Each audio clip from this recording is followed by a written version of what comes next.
Howdy, this is a video about the standard operating procedure for the new boat motor I got. So when my family comes up here and tries to use it, they don't break it. So that would be bad, because I've been using it for about 100 miles or so, and I found out a lot of useful tips and tricks on how to use it and how to put the motor down and stuff. Didn't know that in the beginning. How to fix little clogs in the stream, all this other good stuff. So I'm going to be basically bringing you through a step-by-step guide about how to operate the motor, how to store it, how to use it, how to refuel it, and all useful stuff. So you watch this before you use it, please, or I will know, because I spent $2,000 on it, and I will find you if you break it. I will. So here's a list of 19 steps to start the motor, basically to drive it somewhere. I'm also going to talk about what sea states. Basically, never use the boat in waves. Just don't do it. It's very scary and dangerous. I've tried. It's best with 2 people, 3 people. It's okay in flat water, but 3 people is a little stressful, even in small waves. In 1 person, stressful, way too light.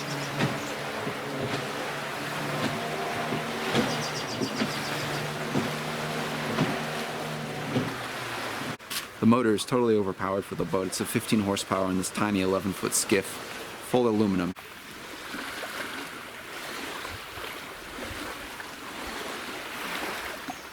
And make sure everyone has PFDs before you get started. So first, push the boat in the water carefully. Don't let it drag on the bottom and get all dented and banged up. I spent like half an hour banging dents out of the bottom from like 80 years of dents.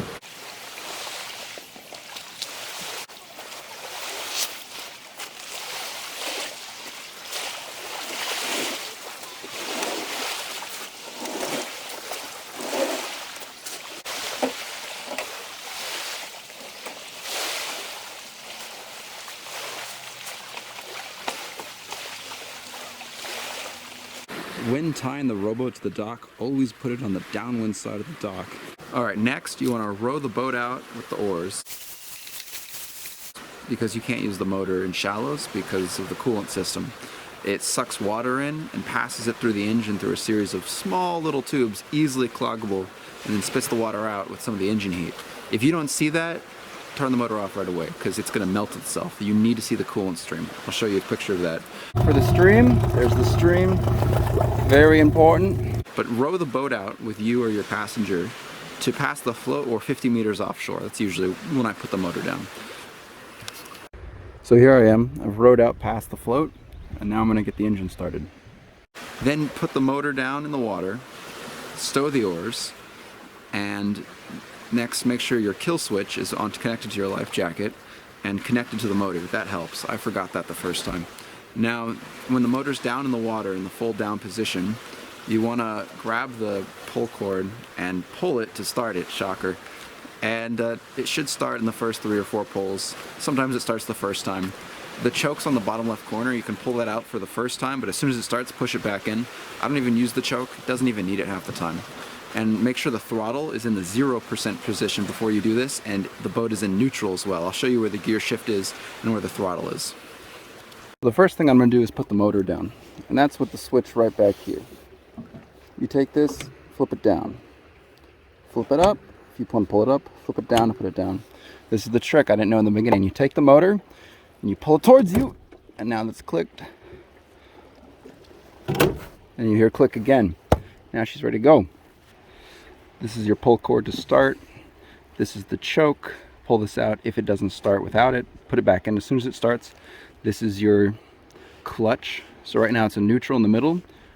That's forwards. That's neutral.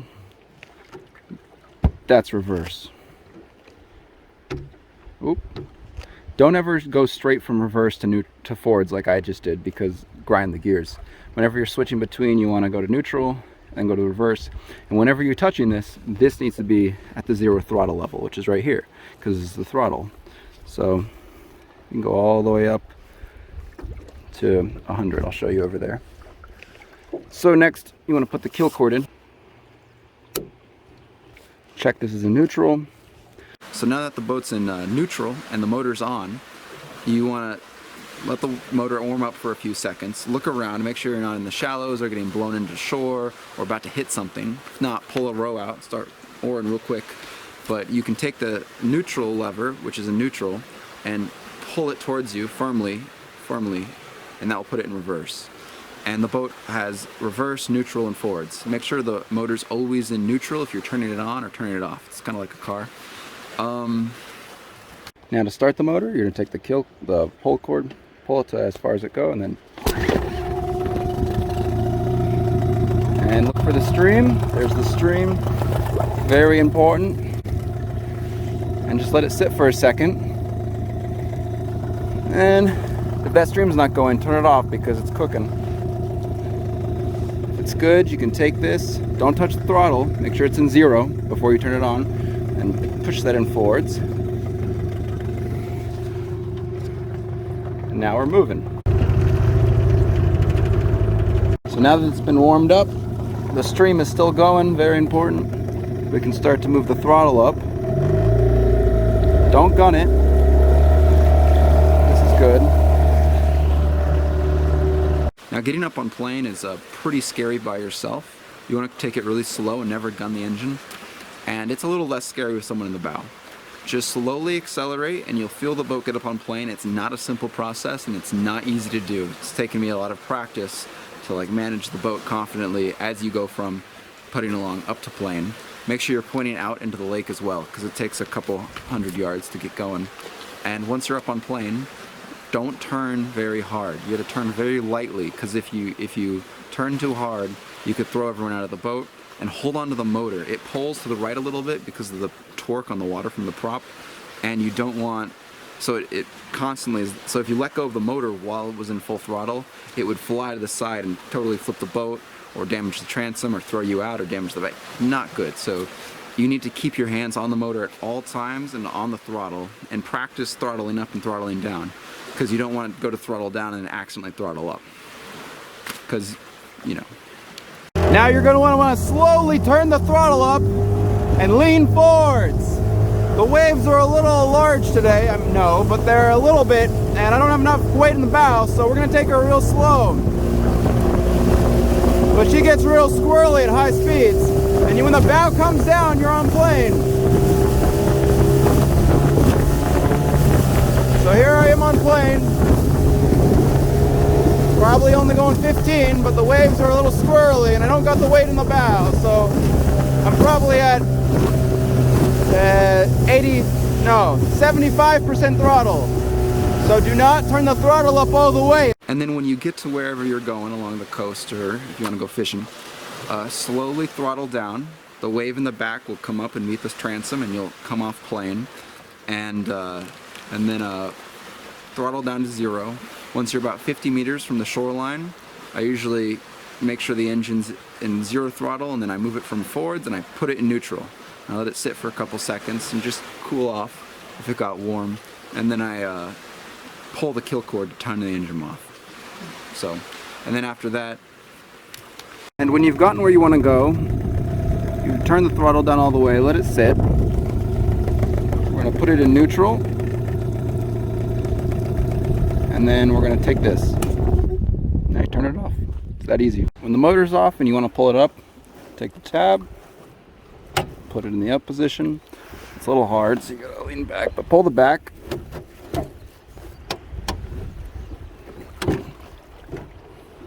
And I roll it this way. So now you're 40 meters-ish from the shoreline, from where the float is to the shoreline. Or you can look down. You should have someone looking down as well, and you should look for the bottom. You don't want to hit the bottom. There are rocks in some places which are hitting right into the waterline, so stay away from the coastline, around Plattsburgh especially. But once the motor is off, you flip the lever on the side and you just pull the whole motor up. It's a little hard, but you pull it up and you tilt it to the left. Don't let it bang or anything.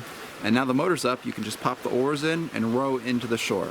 And when you row into the shore, don't just ram the shoreline like a kayak. You want to get as close as you can to the shore and have the person in the bow hop out first on the beach. You can let it tap the rocks, just don't ram the rocks. And then they'll pull the boat up. And as you walk in the middle up to the bow, and then you step out as well. And now that everyone's out of the boat, you just take the handle and lightly pull it up as high as it can. It's okay if the back is like in the water still. As long as the middle or the bow is mostly up on land, that's fine. And for cookie points, you can tie the bow line up to a branch or a rock or whatever, just to be sure. But when Brooke and I explore beaches, we don't go very far. We keep an eye on the boat. So yeah, and now you're where you wanted to go. So that was how to use the motor. Some other tips and stuff for storing and refueling. If you're not going to use the boat for a long time, unplug the fuel line and unplug it from the fuel tank. Don't unplug the fuel line from the motor, trust me, because the pressure can build up in the fuel tank on hot sunny days. A lot of hot sunny days can, it's not great for the motor. So I'll show you how to do that. And for mixing new fuel, if you need to buy new fuel, never put ethanol. Single most important thing: never put ethanol fuel in the fuel tank. Don't do it. You'll gunk up stuff. It's a 2-stroke motor. Use non-ethanol. It's the most expensive fuel, and it has to say non-ethanol on it. Stewart sells it. Super simple. And then pour in the appropriate amount of oil. I have 2-stroke engine oil in the blue thing, and it's pretty simple. The engine says 1 to 100 fuel mix. I go 1 to 75 fuel mix. So if I put in 75 gallons of fuel in the tank, you'd put in 1 gallon of 2-stroke engine oil. But the tank's only 6 gallons, so just divide everything by a lot. But that ratio is what's really important. And then you can pour the fuel back in the tank, hook the fuel lines back up, go again. We actually went through a whole fuel tank, so that was fun. Again, most important things to finish up is probably make sure the motor is peeing water, like pushing water through it. You'll see the water on the side. If you don't see that, turn the motor off right away, row back. You'll melt the motor if you try to run it without that. It's already destroyed the pump. I have new pumps. I don't have a new engine block and new whole motor. The coolant is really useful, really important. So that's really important. Be super careful when getting up on plane and hold on to the motor and don't turn too sharp, because that's really important. Don't go out with no weight in the bow and waves. Tried that, almost died. Don't go in shallow water either. Almost die. Yeah. Don't hit the prop on rocks. Duh. Other than that, probably fine. Have a great time. Do have a fun time though. Alright, Godspeed. Also, when you store the boat, pull it up all the way to the wall in case there's a storm or the lake comes up or anything, and tie it off to a rock if you're going to be leaving for like more than a day or two after you've unplugged the fuel line as well. And throw a towel over the motor for good luck. I don't know why. Yeah, even with this much weight in the bow, these waves are still a little too dicey for me. And if the motor ever dies while running, you might be out of fuel. Happened to me once. You're just going to take the spare fuel in there and put it in here. That's 1 to 25 mix. This is 1 to 75, but it will run on 1 to 25. Put it in here, and then pump the bulb twice, maybe, and then start pulling. It takes a good long while, because if you flood the pump or the engine, it kind of is annoying. But do not pump the bulb indefinitely. If it's not starting and you're